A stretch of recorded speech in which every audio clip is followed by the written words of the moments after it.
Hello friends, welcome back to my YouTube channel to be an IAS।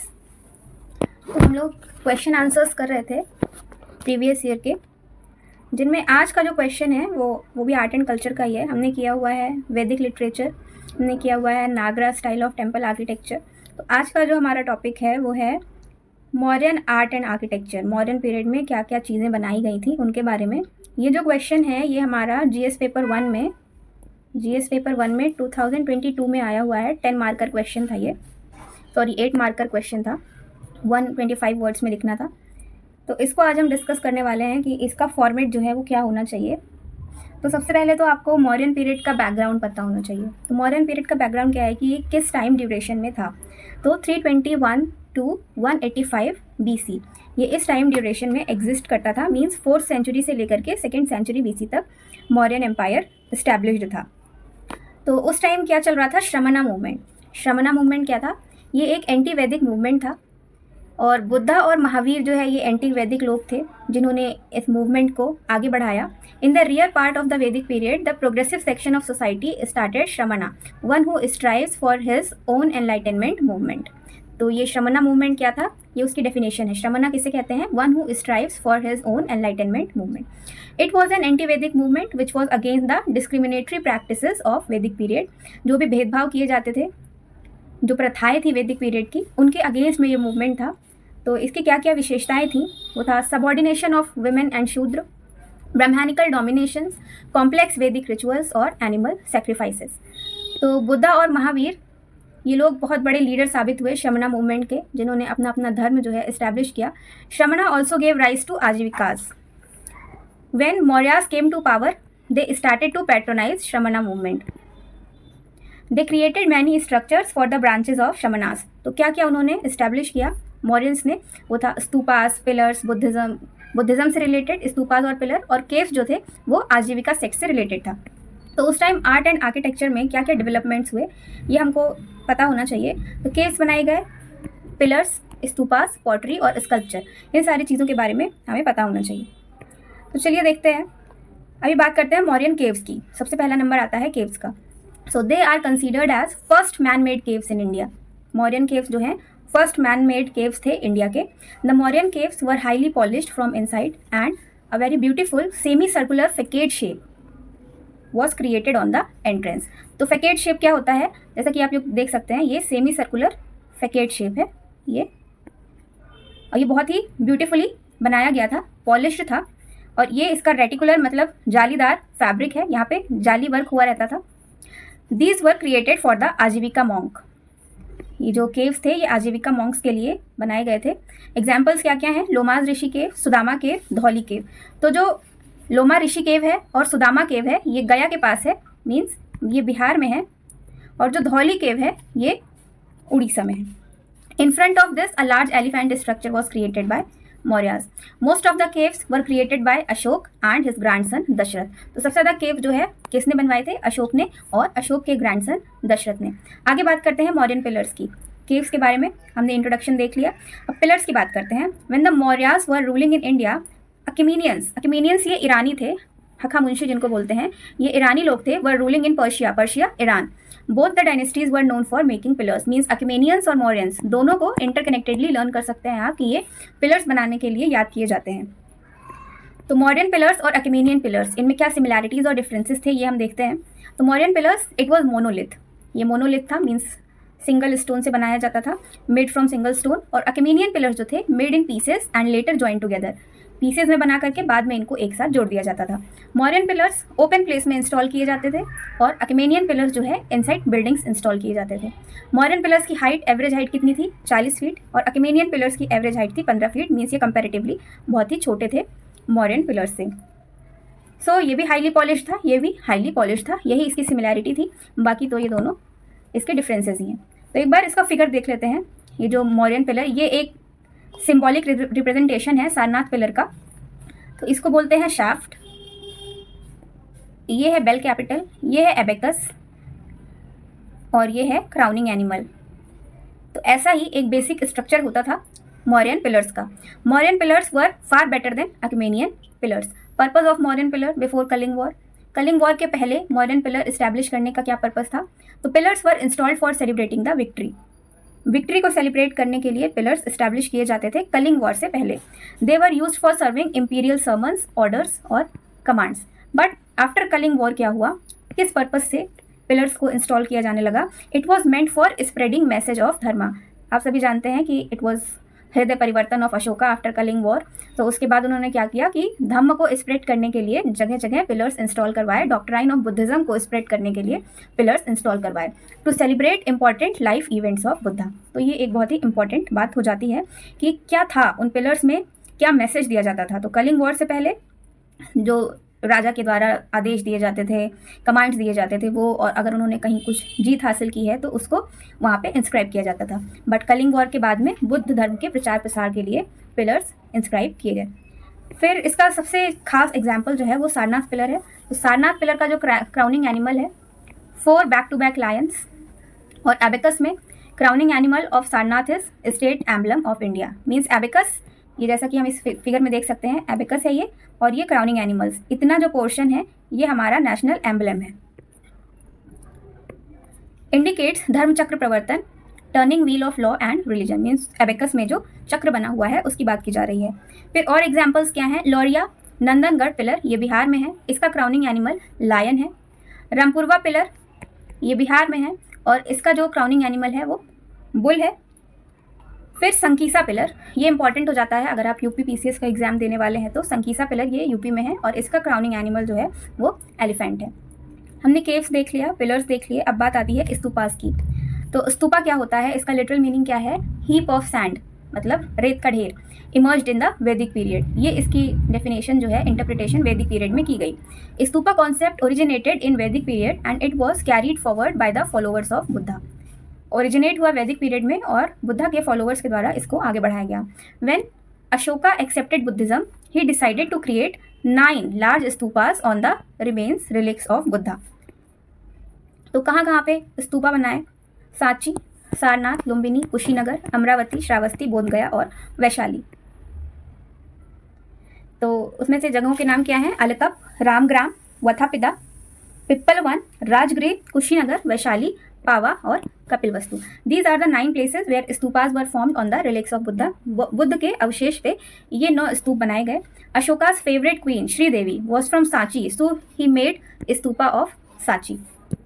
Sanchi का स्तूप बहुत ज़्यादा famous है। फिर देखते हैं कि मॉडर्न पीरियड में जो स्तूपा बनाया गया उसका रिप्रेजेंटेशन कैसा था, कैसा दिखता था वो। तो इसमें हम जैसे देख सकते हैं कि ये है relics of Buddha, means Buddha के अवशेष हैं। फिर इनके ऊपर एक मेधी बनाई गई, उसके ऊपर इसको कहते हैं अंडा, इसको हर्मिका, और ये है हमारी यस्ती। ये जो नुकीली चीज़ सुई जैसा दिख रहा है ये यस्ती है। फिर यस्ती में ये छतरी होती है। अब ये जो किनारे है ये हमारा, ये है जो फोर्टिफिकेशन हुआ रहता है, ये है प्रदक्षिणा पथ, मीन्स एम्बुलेटरी पैसेज वे, परिक्रमा करने के लिए। ये हमारे तोरण हैं, और 3 तोरण जो हैं वो किस किस चीज़ को दर्शाते हैं? जो ईस्ट तोरण है वो दर्शाता है लुम्बिनी को, जो कि बुद्ध का जन्म स्थान है। दूसरा तोरण, पहला, दूसरा तोरण जो साउथ में है वो दर्शाता है निर्वाण को, बोधगया। थर्ड तोरण वेस्ट वाला, ये किसको दर्शाता है? धर्मचक्र प्रवर्तन, सारनाथ को। और नॉर्दर्न तोरण जो है वो महापरिनिर्वाण, कुशीनगर को डिनोट करता है। फिर सिंबॉलिक मीनिंग क्या है इन स्तूपास के? लाइक इसको माना गया कि ये बुद्ध का छोटा रूप है, स्तूपास को बुद्ध का छोटा रूप माना गया। तो इसके हर एक पार्ट को बुद्ध का कौन सा अंग माना गया है इसको देखते हैं। तो सिंबॉलिक मीनिंग क्या है? यस्ती जो है उसको माना गया, यस्ती मीन्स ये जो नीडल लाइक स्ट्रक्चर था इसको अर्थ का एक्सेस माना गया। और जो छतरी थी उसमें 3 छतरियाँ हैं ये, तो बुद्ध, धम्म और संघ इस चीज़ को ये डिफाइन करती हैं, जो है 3 जेवल्स ऑफ बुद्धिज्म। बुद्ध मतलब awakened one, Dhamma means doctrine of Buddhism, Sangha means order of Buddhism. फिर तोरण क्या है? तोरण किसको डिफाइन करता है? 4 important events of Buddha's life, means जन्म, फिर ज्ञान प्राप्ति, उसके बाद उनका उपदेश और निर्वाण की प्राप्ति, इन चारों को डिनोट करता है तोरण। फिर वेदिका जो है ये किसको डिनोट करती है? तो वेदिका डिनोट करती है जातक कथा को। स्तूपा, स्तूपा क्या है? Body of Buddha. मेधी, मेधी है लेग ऑफ बुद्धा। और अंडा है मिडल बॉडी ऑफ बुद्धा। फिर हर्मिका, छतरी और यस्ती, तीन जो ऊपर के पार्ट हैं, छतरी, यस्ती और ये हर्मिका, ये हेड ऑफ बुद्धा कंसीडर किए जाते हैं। ये हो गया कि बुद्धा अगर माना गया है उसको माइक्रोकॉस्म ऑफ बुद्धा मीन्स छोटा अवशेष बुद्ध का माना गया है, छोटा रूप, तो किस पार्ट को बुद्ध के कौन से बॉडी पार्ट से यहाँ पर सिमिलैरिटी दिखाई गई है। फिर आगे देखते हैं फोक नैरेटिव्स, मतलब जो जातक स्टोरीज थी बुद्धिस्ट लिटरेचर की, are related to the previous life of Buddha. They were mythological in nature, by the same point of time they were didactic. Moral intellectual stories थी, वो लिखी नहीं गई थी, बाद में उनको लिखा गया। फिर हमने अभी देखा केव्स, पिलर्स और स्तूपा। अब बात करते हैं मौर्यन स्कल्पचर की। मौर्यन स्कल्पचर जो है यक्ष और यक्षिनी के बनाए गए थे मौर्यन रूलर्स के द्वारा। Object of the folk worship, Yaksha Yakshini all over India इनकी पूजा की जाती थी। In Jainism there was concept of 24 yakshinis were worshipped. 24 yakshinis जो है जैनिज्म में पूजी जाती थी। In Buddhism images of yakshini were created on the gateways of stupa. ये इंपॉर्टेंट पॉइंट है। The most popular yakshini of Buddhism is Salabhanjika yakshini. She is holding a sal tree. Salabhanjika yakshini, she is considered as very auspicious in Buddhism. Salabhanjika yakshini को auspicious means बहुत ही पवित्र माना जाता है Buddhism में। Yaksha worship is mentioned in Mahabharata. Yakshini in Hinduism was worshipped in Saptamatrika पूजा। Tamil epic Silappatikaram also depicts worship of Yakshini in South India. Yakshini was worshipped in all over India. Means इसमें जो काम की बात है वो यही है कि मॉडर्न रूलर्स ने जो स्कल्पचर्स बनाए थे वो किसके बनाए थे? तो यक्ष एंड यक्षिनी के बनाए थे, जो बुद्धिस्ट पीपल और जैन और हिंदुइज्म इन तीनों ही रिलीजन में वर्शिप किए जाते थे। फिर आगे देखते हैं लास्ट जो आर्ट एंड आर्किटेक्चर का पार्ट था मौर्यन के, वो था pottery. Northern black polished ware, इस कल्चर के पॉटरी बनाए गए। NBPW means northern black polished ware culture was characteristic pottery of Mauryan period. It was the climax of pottery making, means चरम पे थी पॉटरी मेकिंग कला मॉर्यन टाइम में। They use very fine particles of clay and pottery was created on a fast moving wheel which resulted in to even shape pottery which was coloured in black and highly polished. तो ये एक rough structure था कि Mauryan period में कौन कौन से art and architecture बनाए गए थे। तो आपको इस आंसर को डिराइव कैसे करना है इसमें से एक 125 वर्ड के आंसर को, तो सबसे पहले आपको लिखना पड़ेगा कि मॉर्यन पीरियड कब इस्टेब्लिश हुआ। फिर आप इसमें यह भी मेंशन कर सकते हैं कि उस पीरियड में कौन कौन से फेमस राजा हुए। फिर आप एक कनेक्टिंग लिंक दिखाएंगे कि बहुत सारे काम हुए मॉर्यन पीरियड में एडमिनिस्ट्रेशन में, आर्ट एंड आर्किटेक्चर में। फिर जैसे ही आप बात करेंगे आर्ट एंड आर्किटेक्चर की, फिर आपको बताना पड़ेगा कि आर्ट एंड आर्किटेक्चर में क्या क्या चीज़ें मॉर्यन टाइम पे बनाई गई। तो आप सबसे पहले मेंशन करेंगे केव्स, पिलर्स, स्तूपास, पॉटरी और कल्चर। इन पांचों चीज़ों को आप मेंशन कर देंगे। फिर केव्स को 3-4 लाइन में आप बताएं, उसका एक छोटा सा फिगर बना सकते हैं।